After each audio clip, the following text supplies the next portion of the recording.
Friends, मैं के Yadav halo alkane और हल के एक नए पार्ट के साथ physical properties of halo alkane के भौतिक गुण। हेलो एल्केन के भौतिक गुण कौन से भौतिक गुण यानी इंपॉर्टेंट है वो आपको बताना चाहिए जो एग्जाम में आ सकते हैं। किस हेलो एल्केन का क्वथनांक ज़्यादा है? यह हेलो एल्केनों की क्वथनांक के बढ़ते क्रम में लिखिए।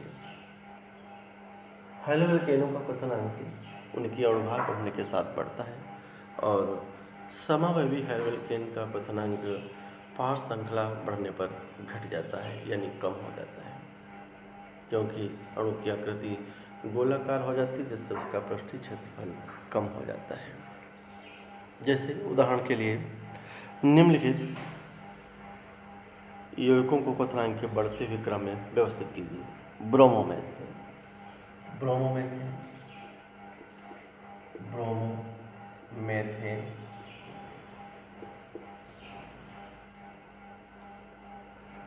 ब्रोमोफान,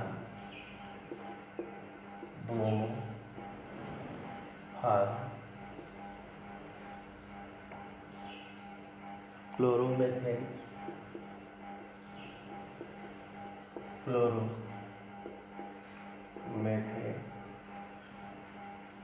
डाइब्रोमोमेथेन,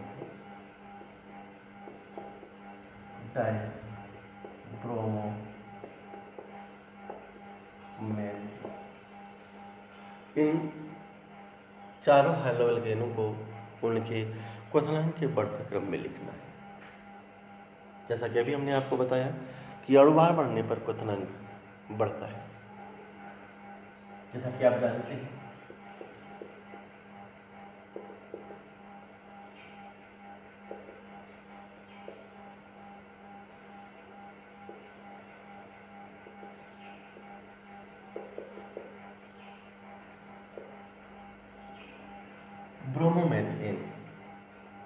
ब्रोमोमेथेन, ब्रोमोफान,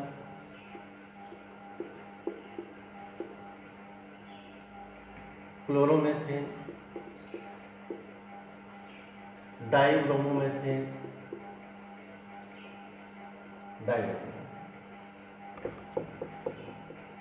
Br का एटॉमिक मास 80, 3 एटम होने के कारण ब्रोमोफान का मोलर मास यानी आणविक जो द्रव्यमान है वो सबसे ज़्यादा है। इसमें Br के 2 एटम हैं, इसकी अपेक्षा इसका जो मोलर मास है वो कम होगा, इसकी अपेक्षा इसका मोलर मास कम हो जाएगा और सबसे कम मोलर मास इसका होगा। क्योंकि अणुभार निकालना आपको सिखाया जाता है तो सबसे ज़्यादा अणुभार इसका है, इसलिए इनको बढ़ते क्रम में रखने पर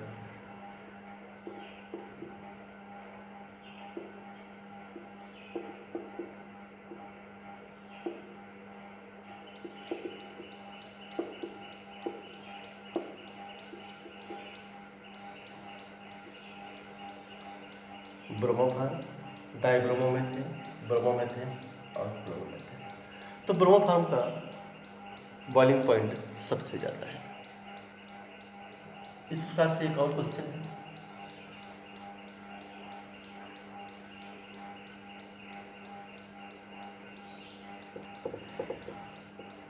one chloropropane,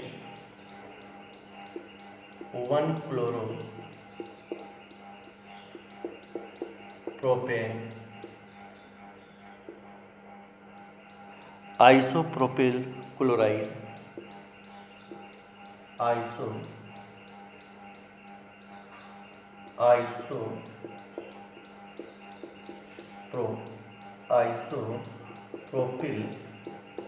chloride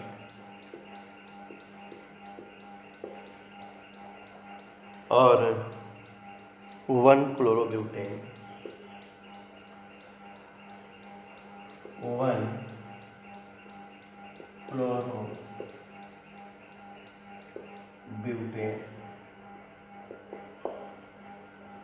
one chloropropane,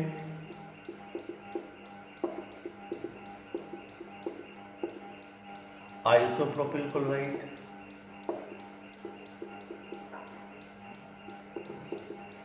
और 1-क्लोरोब्यूटेन।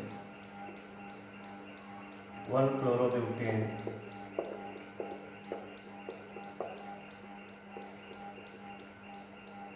इनको क्वथनांक के बढ़ते क्रम में रखना है।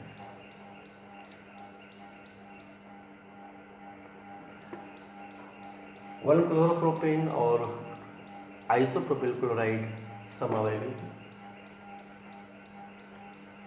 1-ब्रोमोब्यूटेन समावयवी नहीं है इन दोनों का, क्योंकि इसमें 4 कार्बन है, 1 2 3 4, इसमें 3 कार्बन है, 1 2 3, इसमें 3 कार्बन है, 1 2 3।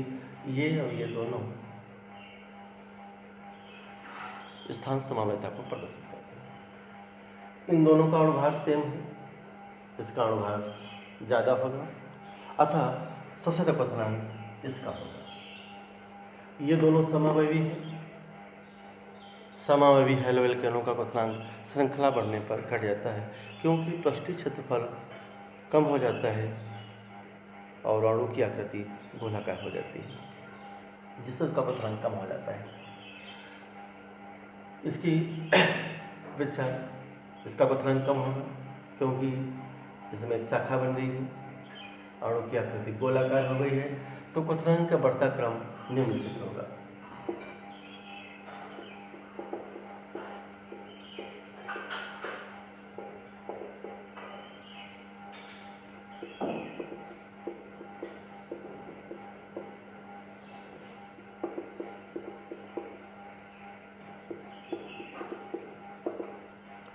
सबसे ज्यादा क्वथनांक इसका है। क्यों सबसे ज्यादा इसका क्वथनांक? क्योंकि इसका अणुभार इन दोनों से ज्यादा है। इन दोनों का अणुभार सेम है, लेकिन दोनों समावयवी हैं। ये शाखित समावयवी है, शाखित समावयवी का क्वथनांक कम हो जाता है अशाखित से।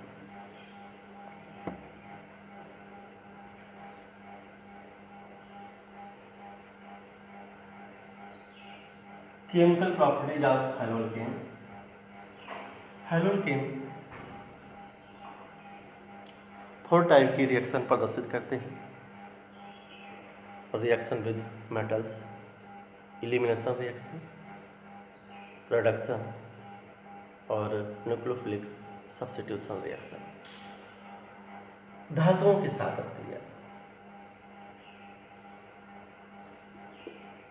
धातुओं के साथ अभिक्रिया।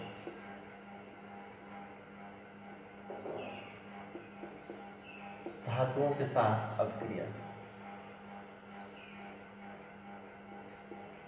Reaction with metals.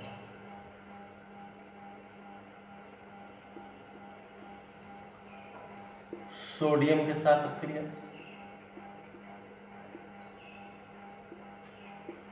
के साथ अभिक्रिया।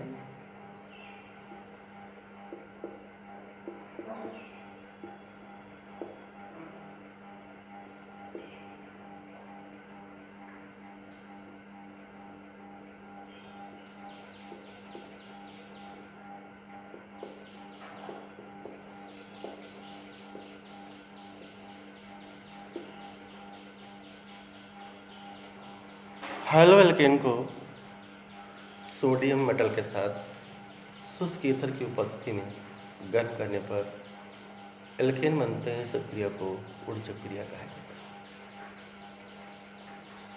है। हैलोअल्केन को सोडियम मेटल के साथ शुष्क ईथर की उपस्थिति में गर्म करने पर एल्केन बनते हैं। इस क्रिया को ऊर्जक क्रिया कहते हैं। ऊर्जक क्रिया के द्वारा कार्बन श्रृंखला की लंबाई बढ़ाई जाती है। ऊर्जक क्रिया के द्वारा मीथेन नहीं बनाई जा सकती है। प्रायः प्रत्येक हैलोअल्केन, प्रत्येक मोनोहैलोअल्केन ऊर्जक क्रिया नहीं देते हैं।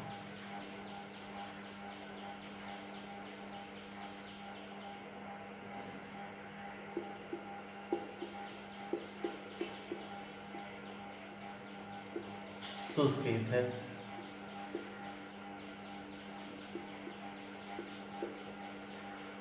एल्केन,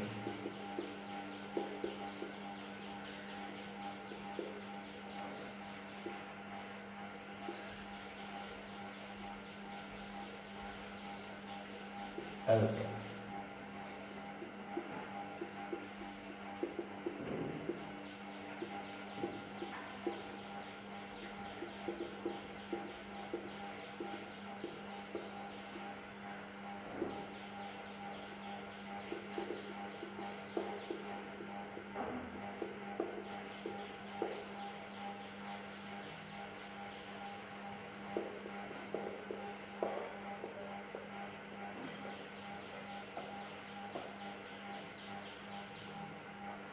और निम्नलिखित समूह आर एक एल्किल समूह है और सबसे छोटा एल्किल समूह CH3 होता है। इसीलिए ऊर्जक क्रिया के द्वारा मीथेन का निर्माण नहीं किया जाता, क्योंकि ऊर्जक क्रिया द्वारा सबसे छोटा जो एल्केन बनता है वह एथेन है, क्योंकि इसमें 2 कार्बन होते हैं।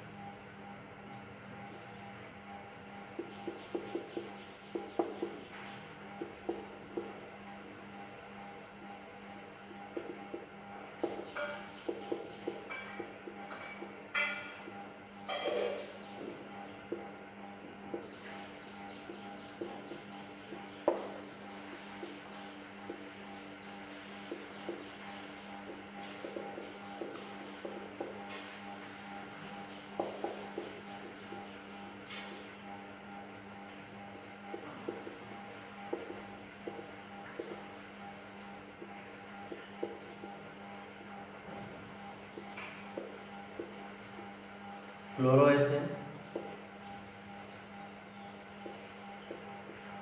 तो सोडियम मेटल के साथ रिएक्शन कराते हैं वो ब्यूटेन है, नॉर्मल ब्यूटेन।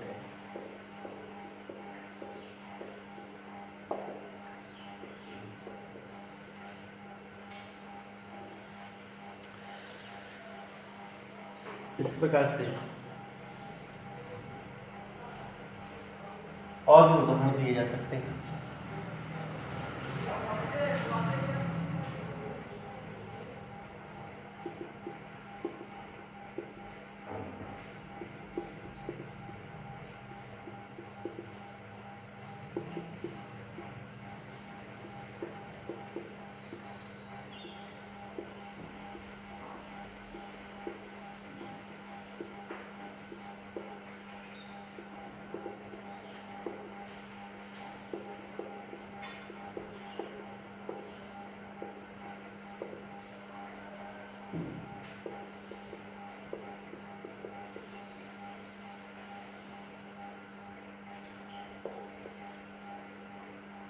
दूनी कार्बन वाला एल्केन बनता है। 1 2 3 4 1 2 3 4 5 6 7।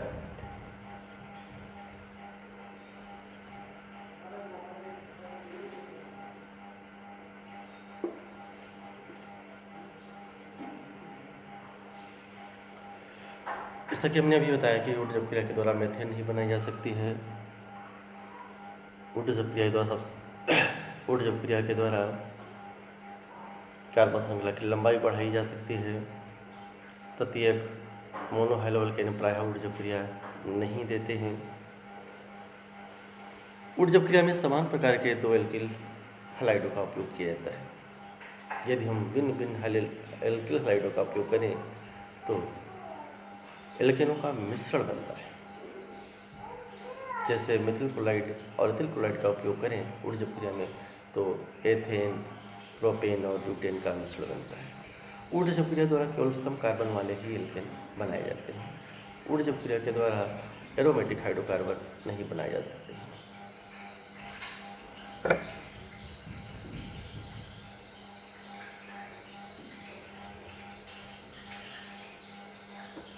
मैग्नीशियम के साथ क्रिया, मैग्नीशियम के साथ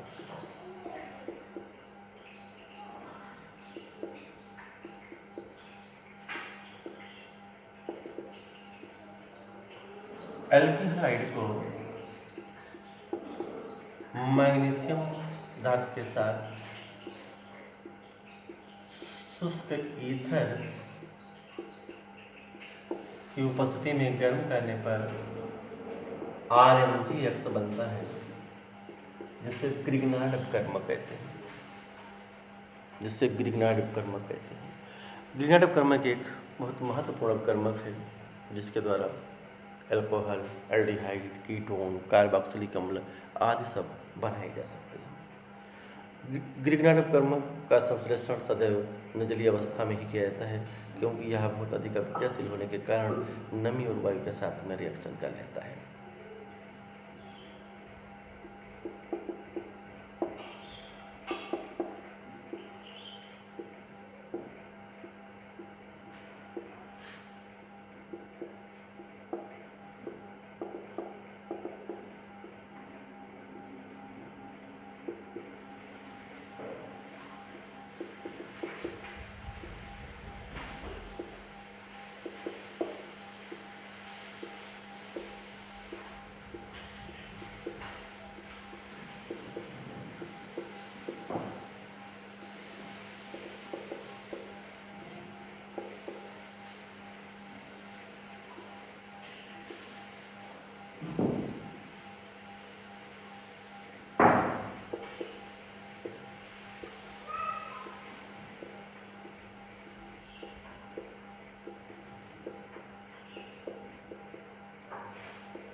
ग्रिग्नार्ड कर्मक को सक्रिय हाइड्रोजन युक्त यौगिकों के साथ क्रिया कराने पर सदैव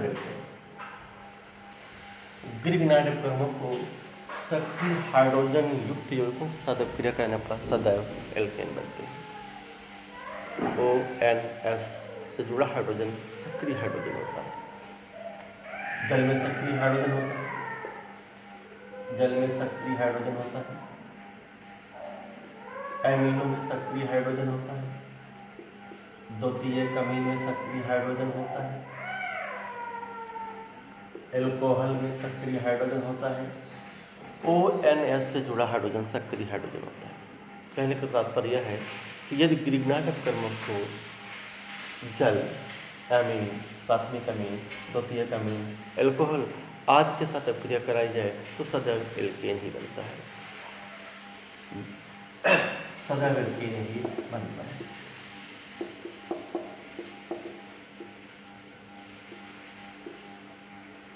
MgF सक्रिय हाइड्रोजन द्वारा विस्थापित हो जाता है, सक्रिय हाइड्रोजन द्वारा विस्थापित होता है।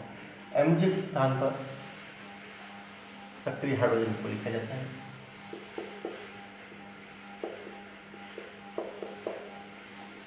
यदि यहाँ पर भारी जल है,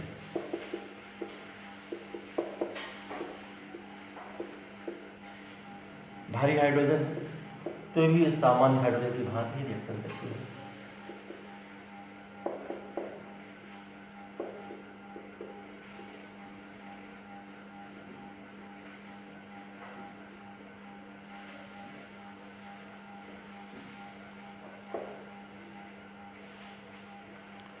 ग्रिग्नार्ड कर्मक को सक्रिय हाइड्रोजन यौगिकों के साथ अपक्रिया करने पर सदैव एल्केन बनते हैं। ग्रिग्नार्ड कर्मक के एल्किल समूह में जितने कार्बन होते हैं उतने ही कार्बन वाला एल्केन बनता है।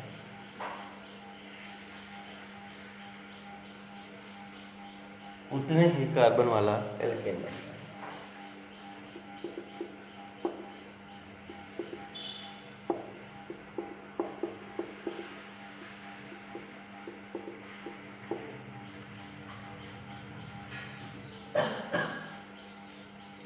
उतने ही कार्बन वाला एल्केन बनता है। MgCl के स्थान पर H आएगा, CH2 यहाँ पानी से उपलब्ध है, एक और आ जाएगा तो CH3 है, जिसका मतलब एल्केन बन जाएगी।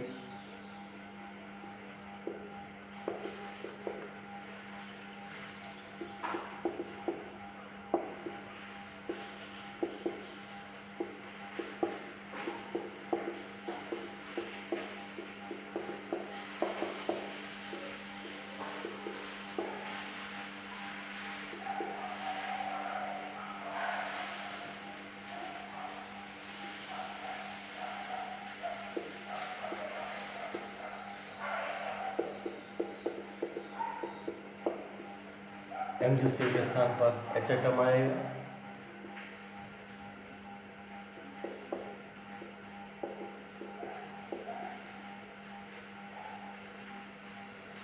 तो समझ ही गए होंगे कि ग्रीनर प्रमुख को सक्रिय हाइड्रोजन यौगिकों के साथ अभिक्रिया कराने पर सदैव एल्केन बनते हैं। और कौन सा एल्केन बनेगा, इसका निर्धारण ग्रीनर प्रमुख का एल्केन समूह करता है। ग्रीनर प्रमुख के एल्केन समूह में जितने भी कार्बन होते हैं उतने ही कार्बन वाला एल्केन बनता है। एलिमिनेशन रिएक्शन, एलिमिनेशन रिएक्शन, निराकरण अभिक्रिया, एलिमिनेशन रिएक्शन, एलिमिनेशन रिएक्शन, निराकरण अभिक्रिया, निराकरण अभिक्रिया।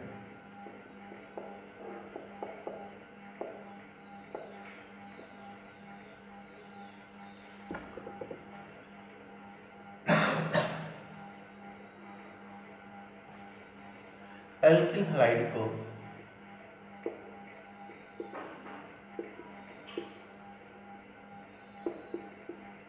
हैलाइड को या हैलोएल्केन को एल्कोहलिक कास्टिक पोटाश, जली कास्टिक पोटाश का उपयोग करते हैं तो सब्स्टिट्यूशन रिएक्शन हो जाएगा।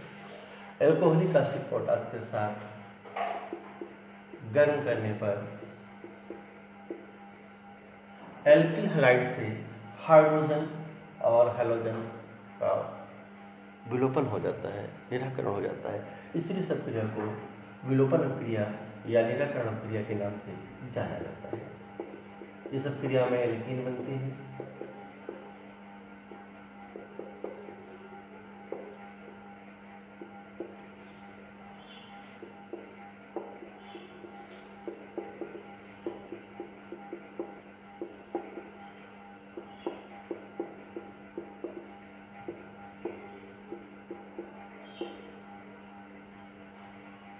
इसका हैलोजन जिस कार्बन परमाणु से जुड़ा होता है उसके निकट वाले कार्बन से हाइड्रोजन परमाणु विलोपित हो जाता है, जिससे एल्कीन का निर्माण होता है।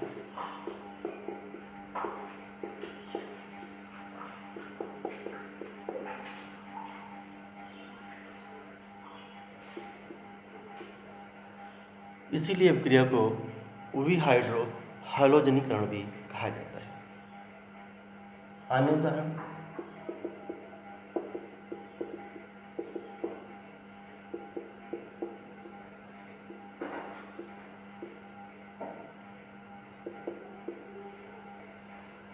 Br एटम इस कार्बन से जुड़ा है तो हाइड्रोजन इस कार्बन से निकलेगा।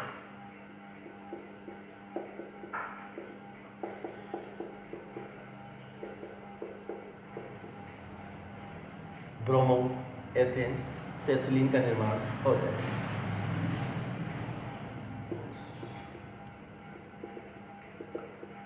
वन ब्रोमोप्रोपेन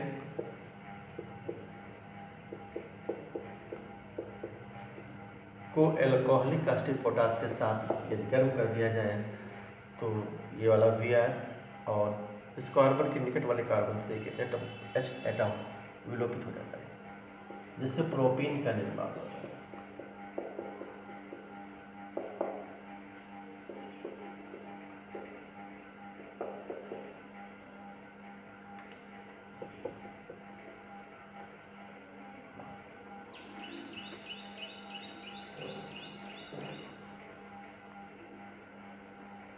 निराकरण क्रिया के अन्य उदाहरण भी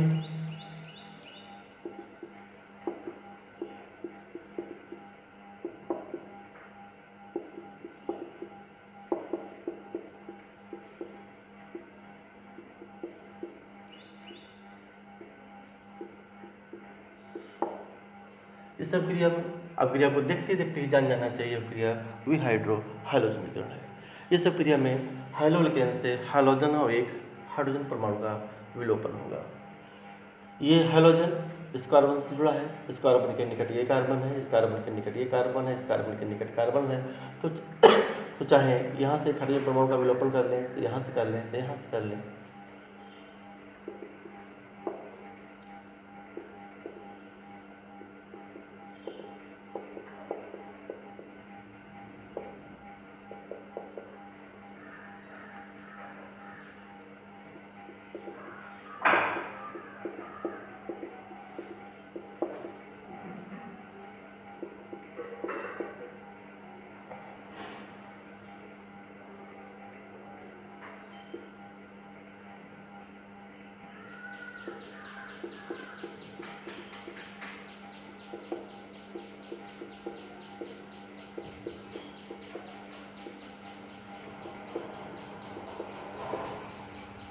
सब क्रिया में मुख्य उत्पाद कौन सा बनेंगे? क्योंकि Br इस कार्बन से जुड़ा है, इस कार्बन के निकट ये कार्बन है, इस कार्बन के निकट ये भी कार्बन है, इस कार्बन के पास 2 हाइड्रोजन एटम है और इस कार्बन के पास 3 हाइड्रोजन एटम। यहाँ 2 हाइड्रोजन एटम है, यहाँ 3 हाइड्रोजन एटम है। तो सतचप का नियम ये कहता है कि यदि ऐसी स्थिति है तो हाइड्रोजन परमाणु उस निकटवर्ती कार्बन परमाणु से निकटता है जिस कार्बन से हाइड्रोजन परमाणुओं की संख्या कम दूरी होती है। वही उत्पाद मुख्य उत्पाद होता है।